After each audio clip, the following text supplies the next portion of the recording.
Alors maintenant, on a un professeur français qui s'appelle Michel Desrages, qui dans les années 80 a étudié pyrolyse et toxicité. Et la pyrolyse, c'est simplement un mot qui veut dire décomposition chimique par l'effet de la chaleur seule. Alors, voilà un petit peu ce que proposait, ce qu'a étudié Desrages. Fait l'inventaire des substances produites qui lui ont paru extrêmement impressionnants. Il y avait des cétones, des esters, des aldéhydes, des mélanoïdines, donc ces substances qui colorent en brun, qui brunissent les aliments, ce qu'on observe d'ailleurs dans toute cuisson, hein, comme la caramélisation par exemple, qui concerne la cuisson des sucres. Mais il y a des éthers et des alcools volatiles également. Et notamment, il a étudié la pomme de terre frite, simplement, donc de la pomme de terre découpée sous forme de frites et plongée, baignée dans de l'huile bouillante, enfin plus que bouillante, très très chaude, je ne sais pas combien ça monte, peut-être 180, 200, 220 degrés. Et rien que dans la pomme de terre frite qu'il a étudiée, qu'il a analysée biochimiquement avant, évidemment, dans son état naturel, cru donc, et puis ensuite il l'a analysée une fois frite, et il a détecté 450 espèces chimiques nouvelles dans la pomme de terre frite, rien que la pomme de terre frite, avec des propriétés multiples, toxiques, aromatiques, peroxydantes, antioxydantes, mutagènes. Donc, c'était quand même un petit peu inquiétant, mais bon, ça n'a pas inquiété beaucoup de monde finalement, hein. Et donc, s'il y a ça dans la pomme de terre, il aurait pu, mais il n'a pas fait, étudier ça dans le hachis parmentier, par exemple, ou l'étudier dans une jardinière de légumes, hein. Peut-être qu'on monte à 4000 ou 5000 ou 50 000 espèces chimiques nouvelles, hein, puisqu'il y a différents ingrédients, il y a des températures aussi très fortes dans toutes nos préparations culinaires, donc ça pourrait être problématique. Toutes ces découvertes, elles ont donné lieu à des contradictions scientifiques, hein, bien sûr, hein, puisque l'industrie alimentaire, l'art culinaire, l'art gastronomique étaient mis en cause.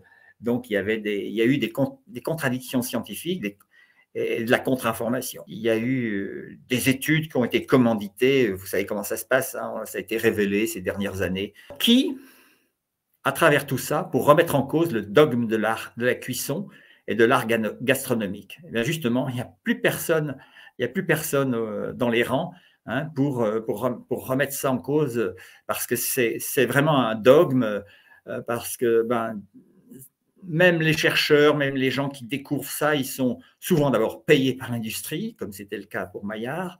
Ils ne travaillent pas forcément pour l'intérêt général, et puis aussi chacun a ses propres contradictions, ses propres attachements, disons, organiques et psychosomatiques, si je puis dire, avec la nourriture, hein, cette nourriture qui est aussi addictive. On a vu que les céréales cuites produisent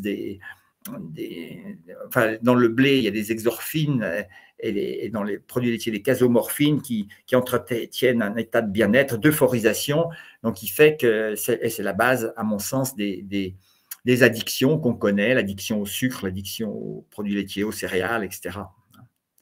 Voilà, donc il n'y a pas grand monde dans le rang des personnes qui veulent remettre en cause ces dogmes.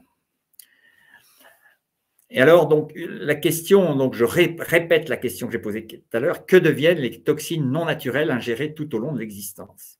Ça, c'est une question, et je pense que tant qu'on ne l'a pas résolue, on doit la garder avec son point d'interrogation. Et la question qui suit, la deuxième question, c'est est-ce que ces toxines ne joueraient-elles pas un rôle dans le désordre qui produit des douleurs, des dérèglements, des maladies? C'est qu'elles sont présentes dans le corps. Et ça, c'est une observation qui nous vient de l'expérience de l'alimentation naturelle. On aurait bien aimé qu'elles ne le soient pas, mais malheureusement, elles sont présentes dans le corps. Alors justement, l'alimentation naturelle, eh bien, elle apporte des aliments naturels sans toxines d'origine culinaire, hein. On parle de toxines d'origine culinaire pour des toxines non naturelles. C'est cette catégorie. Alors, bien sûr, il y a des toxines non naturelles qui viennent. Je ne parle pas des toxiques, hein, j'ai dit, ça, tout ce qui vient de l'industrie, c'est évidemment problématique, ça gêne la santé publique et tout ça, mais je m'intéresse plus précisément aux toxines d'origine culinaire. Ça, c'est un premier point. Le deuxième, c'est qu'elle suggère de ne consommer ces aliments que lorsque le corps est prêt.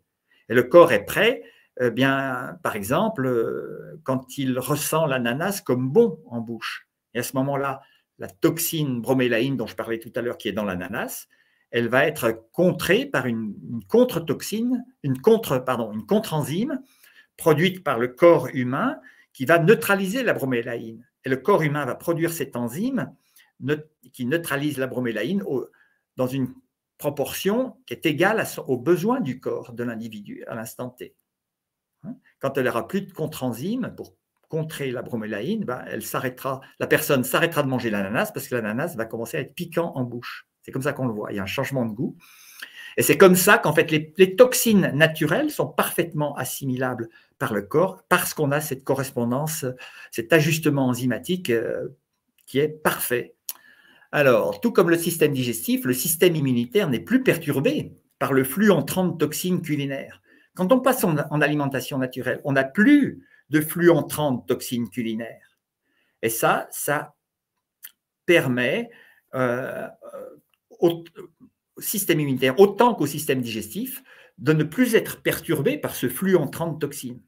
Résultat des courses, eh bien, le système immunitaire est capable d'ordonnancer une fonction naturelle qu'on appelle la détoxination. C'est une fonction vitale, biologique, organique, de tous les jours. La détoxination s'observe à travers les odeurs corporelles qui rappellent les aliments anciens consommés. Parce que vous allez me dire, mais pourquoi tu affirmes de cette manière aussi péremptoire que… Voilà, justement, la détoxination se signale parce que notre corps exhale des odeurs corporelles qui rappellent les aliments anciens. Ça, c'est assez extraordinaire, mais on a dans le corps des zones qu'on appelle sudoripares, où on a plus de facilité à suer, parce que la peau est un petit peu différente, il y a plus de pores, c'est un petit peu différent. Par exemple, sous l'aisselle ou par exemple sous l'aine, dans les zones sexuelles, ou les pieds éventuellement.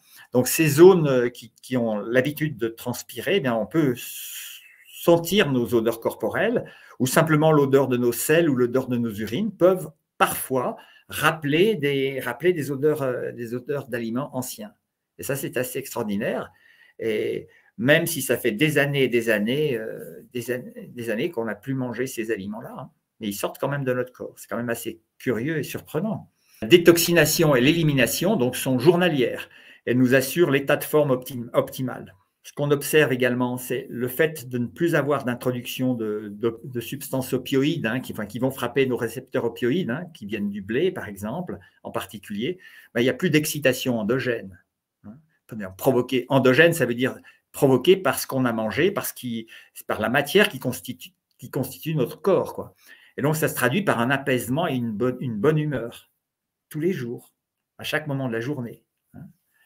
Le cerveau retrouve ses fonctionnalités d'origine, les emballements inflammatoires s'apaisent et les enflures fondent. Si vous avez des douleurs inflammatoires, les douleurs, c'est souvent l'inflammation, ça va disparaître. Les douleurs aussi, toutes sortes s'estompent et puis disparaissent, parce que les douleurs, c'est dans les zones où il se passe quelque chose, eh bien, il y a une surexcitation du système nerveux, si vous voulez, et c'est ça qui vous produit la douleur. Donc, le fait qu'on a plus de fluidité dans le flux de matière qui nous traverse, en fait. La vie, c'est simplement créer un espace interne et puis échanger avec l'extérieur. Donc, c'est vrai pour la cellule, pour la bactérie de l'océan, mais c'est vrai aussi pour un corps plus complexe. Pareil, donc voilà. Les douleurs, vu qu'il y a moins de désordre dans le corps, les douleurs s'estompent et disparaissent. C'est ce qu'on observe en tout cas. Avec l'alimentation naturelle, on propulse le corps dans le sens de l'ordre. On remet de l'ordre dans le corps et l'ordre amène le recouvrement des fonctions physiologiques et la performance du corps. Toutes les performances du corps. Voilà ce que vous propose l'alimentation naturelle.